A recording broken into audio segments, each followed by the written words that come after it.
Assédio moral e sexual no ambiente de trabalho. É esse tema que nós vamos abordar a partir de agora, porque ele traz sérias consequências para as empresas, para os colaboradores, para a gente entender como prevenir essas situações e garantir segurança jurídica para as organizações. A gente vai conversar a partir de agora com a advogada especialista em compliance e direito trabalhista empresarial, Keliane Celestino.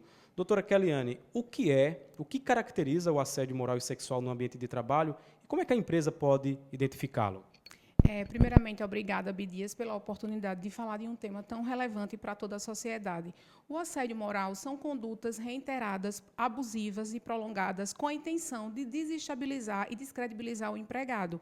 Já em relação ao assédio sexual, são condutas de cunho sexual, físico ou verbal, piadas, brincadeiras não recíprocas, investidas não recíprocas. Em relação ao que a empresa deve ficar atento, é em relação à ausência, em relação a choro de alguns colaboradores, em relação a denúncias, em relação a uma liderança especificamente. Então, queda de produtividade. Então, esses são alguns sinais que a empresa deve ficar atento justamente para a questão do assédio. Agora, nem tudo é assédio. Às vezes as pessoas confundem algumas cobranças da empresa como se fosse algo exagerado. O que não é assédio, então?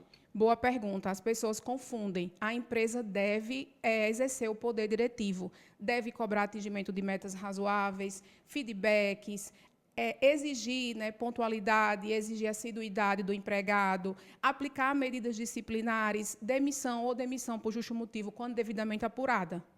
Agora, existe um instrumento legal que as empresas podem adotar, que é o compliance trabalhista, e ele serve para manter uma boa relação entre a empresa e os colaboradores. O que é o compliance e como é que ele é constituído? O compliance são práticas, controles, para que a empresa consiga seguir a legislação trabalhista, trazendo um ambiente ético, justo e digno, com normas claras e trazendo uma segurança para o empregado, no sentido de saber que está dentro de uma organização que tem regras justas, regras claras, consegue trazer também uma segurança tanto na questão de denúncia, então implantação de canal de denúncias, para a empresa, traz com que a empresa consiga prevenir passivos trabalhistas, dando segurança para o empregado e para o empregador, fazendo com que essa empresa não tenha aí passivos trabalhistas e demandas, autuações e infrações. Como fazer com que os canais de denúncias, de fato, sejam eficazes?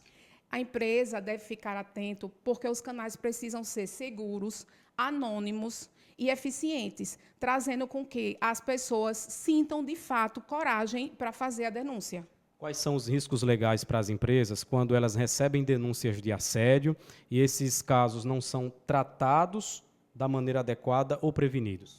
Isso, a empresa precisa ficar atento, porque, caso não tratado da maneira correta, vão ter processos individuais trabalhistas, coletivos, processos no Ministério Público do Trabalho e até processo criminal. Pode até ocorrer processo criminal.